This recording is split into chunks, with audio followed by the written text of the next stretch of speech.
Bien que le sexe soit une partie naturelle et saine de la vie humaine, il peut parfois devenir une obsession compulsive qui cause de nombreux problèmes dans la vie d'une personne. Nous allons explorer dans cette vidéo ce qu'est l'addiction au sexe, comment elle se manifeste et les moyens de la traiter. Et reste jusqu'au bout de la vidéo, j'ai un petit cadeau pour toi. Si tu es concerné par ça, n'hésite pas, vraiment, reste jusqu'au bout et je vais te partager quelque chose de fou. Déjà, dans un premier temps, l'objectif, ça va être de comprendre cette addiction qui est également connue sous le nom de trouble du comportement sexuel compulsif. C'est un diagnostic encore en développement. Ce trouble est reconnu dans la classification internationale des maladies. CIM. Voilà. Tu chercheras sur Google, mais pas encore pour le moment dans le manuel diagnostic et statistique des troubles mentaux dans le DSM. Mais ça va le devenir, ça j'en suis persuadé.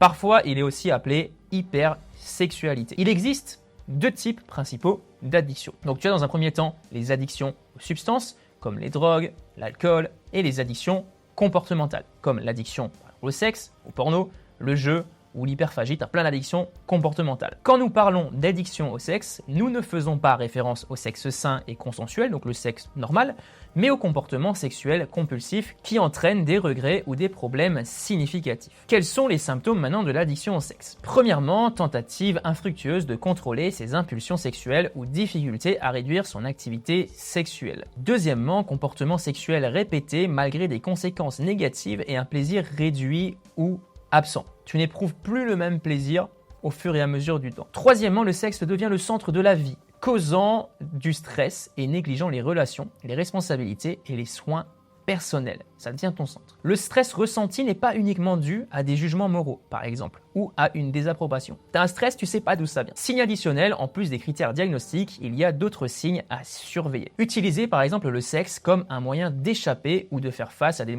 émotions difficiles. Tu as une dispute par exemple dans ton couple, tu vas tout simplement te réfugier dans le porno. C'est un signe. Développer une tolérance au comportement sexuel problématique nécessitant une activité plus fréquente ou intense pour ressentir le même effet. Typiquement dans l'addiction au porno, on va regarder des vidéos plus hard parce que ça nous suffit plus. Ressentir des effets de sevrage avec un besoin intense de certains types de comportements sexuels pour éviter des sentiments négatifs. Ça, c'est un signe aussi qui est non négligeable et si tu as l'un de ces signes, j'en viens à la bonne nouvelle de cette vidéo, c'est que je viens de réouvrir les portes du protocole anti-rechute.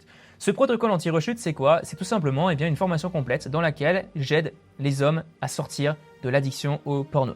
Si aujourd'hui, tu as l'un de ces signes avec ton addiction au porno, tu ressens de la culpabilité quand tu regardes du porno, quand tu viens de regarder du porno, ça te gêne dans ta vie, ça t'empêche d'avoir la vie que tu souhaites, tu aimerais t'en défaire, tu aimerais t'en séparer, tu as pris conscience de ça. Donc la première phase, c'est la prise de conscience, mais une fois que tu as passé cette première phase de prise de conscience, eh bien, peut-être que tu as envie d'être aidé, que tu as envie d'en sortir et tu as envie de devenir la meilleure version de toi-même. Le protocole anti-rechute va t'aider à faire ça. Il va tout simplement t'aider à transformer chaque rechute en tremplin vers le sevrage. Parce que ce que j'ai remarqué, c'est que la plupart des hommes qui souhaitent arrêter de regarder du porno définitivement, c'est qu'ils décident à un moment d'arrêter de regarder du porno. Sauf que, on a beau décider d'arrêter de regarder du porno, on a toujours nos mauvaises habitudes qui sont là. C'est pas parce que tu décides aujourd'hui d'arrêter de regarder que tes schémas mentaux disparaissent du jour au lendemain. Et il va falloir les comprendre, bien les appréhender, voir ce qui se passe dans ton cerveau quand il y a une rechute et corriger ça au fur et à mesure. Et c'est ce que tu apprends à faire le protocole anti-rechute.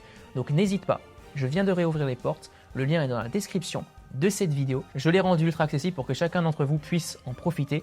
Donc n'hésite pas, c'est dans la description de cette vidéo. On se retrouve de l'autre côté et je rajoute au fur et à mesure beaucoup de contenus qui viennent enrichir le programme et crois-moi, tu vas apprendre énormément de choses et surtout ta vie.